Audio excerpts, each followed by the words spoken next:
Is it just me, or NBA 2K covers getting boring, stale, and literally something I could do without Adobe Premiere Pro? 2K just released the cover for NBA 2K26, and dog, this is so bland.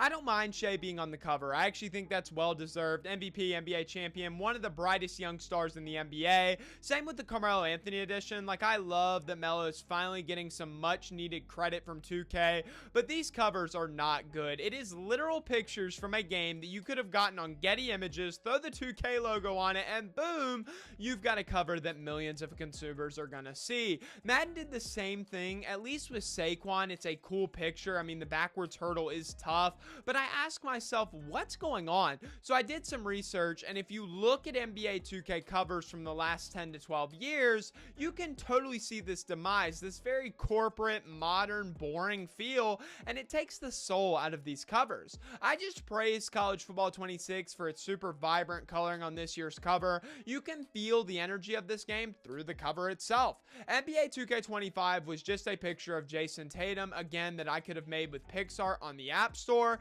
It just feels soulless. It's not a video game cover. It's literally just a regular picture with a logo. That's it. ChatGPT could do it. So today, let's take a look at this downfall and really see why the editors are getting so lazy, because 2K has a cover problem.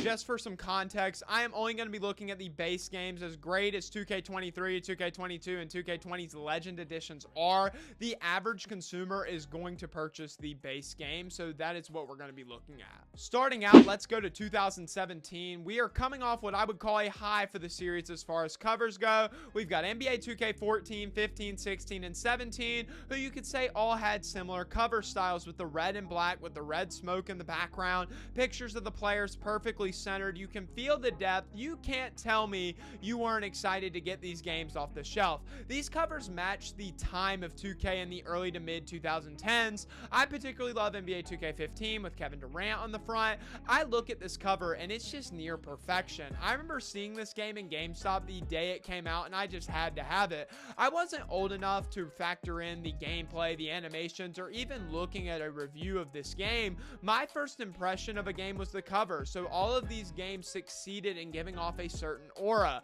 In 2017 with NBA 2K18, 2K did something very different. They released this very gray background with Kyrie Irving. Sure, it had the red and black shapes, but most of the little pieces on this cover are not there. I wasn't vibing with this one as a middle schooler, and to be fair, this game wasn't good. The cover represented this game very well because it wasn't very good. Of course, the start of the fall had to come with this buggy, disastrous mess of an NBA 2K title.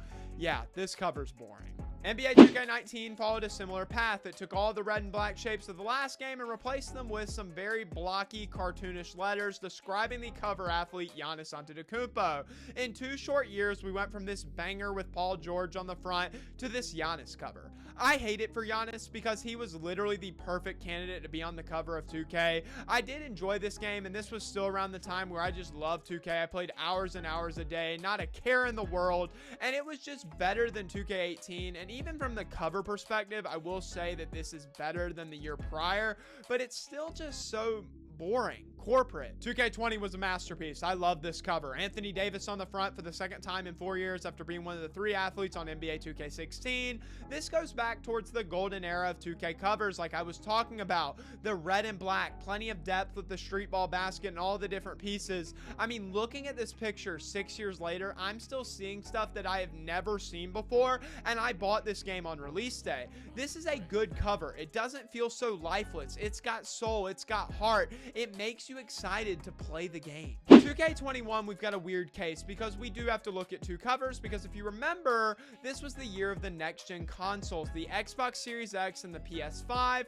but they didn't drop until November, December-ish, so until then, everyone was still on current gen. For the current gen cover, the devs went with Damian Lillard, one of the best guards in the game. I don't hate this cover pick at all, but the way they did it, it's so wrong. Like, they took everything that was working in NBA 2K20 and threw it out the window. This is a blank white base with one shade change halfway down, and Damian Lillard's face behind the main part of this cover. This just isn't good. It's not working. It feels so modern and not in a good way. You take what worked in NBA 2K14 with the red and black LeBron James simple cover and invert it. It's kind of like those pictures you see of Christmas from the early 2010s where there's a lot of warmth and colors and just an overall feeling of nostalgia, to now where it's very white, bland, not a whole lot of clutter. This is very similar. I remember thinking y'all had all of quarantine and this is the best you can do. And then for the next gen, the first game on these new consoles really making an impact. Who's it gonna be? Second year player Zion Williamson, who played just 24 games as a rookie. He was great and was one of the most talked about guys in the NBA, but come on, this would have been the perfect time to throw, I don't know, Kawhi Leonard, Nikola Jokic, someone a little more established. And then the cover itself, they were trying here. I see the vision, but it just doesn't land well. It's the Damian Lillard cover in blue with some red tints, which is a simple touch I do like, but this cover, again, feels lifeless. I'm gonna say that a lot, but it's because it's just how these covers are. 2K21 changed a lot in this series. COVID made digital copies soar, with people being bored, having nothing to do. They'd get on their Xbox store and get a digital code to start playing immediately. And it's around this time where the cover designers are like, you know what? People are not gonna see this in stores, so maybe we just don't have to put in as much effort. Now it's time for, in my eyes, one of the worst 2K covers in franchise history, Luka Doncic and NBA 2K22.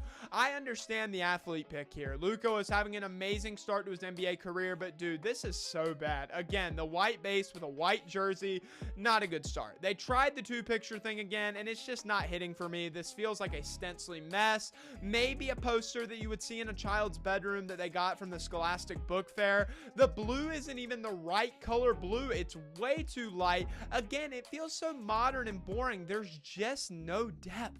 NBA 2K23's cover is a watered-down version of 2K20, which compared to the last two titles is pretty refreshing. I remember the announcement for this cover coming out on social media and people were furious, calling it bland. But come on, comparatively, this is a good cover. Devin Booker is freaking massive. He looks like a giant. I don't know what court he's balling out in the Sedona Desert, but I like the feel. The vibe is good, very warm, and if I was a Suns fan, I would be proud to have this in my collection. This is another exception to the rule like 2K20.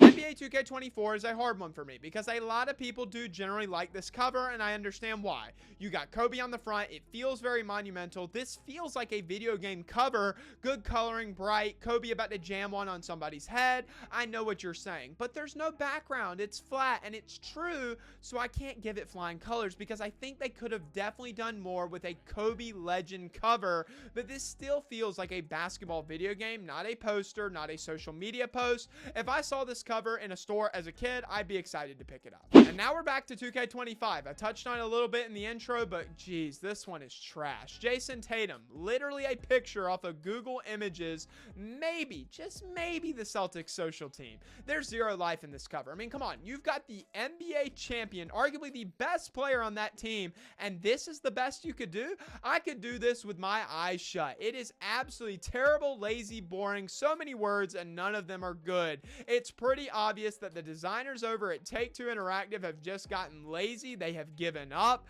Maybe it's because they feel like nobody looks at the cover or buys physical games, instead choosing just to get them digitally.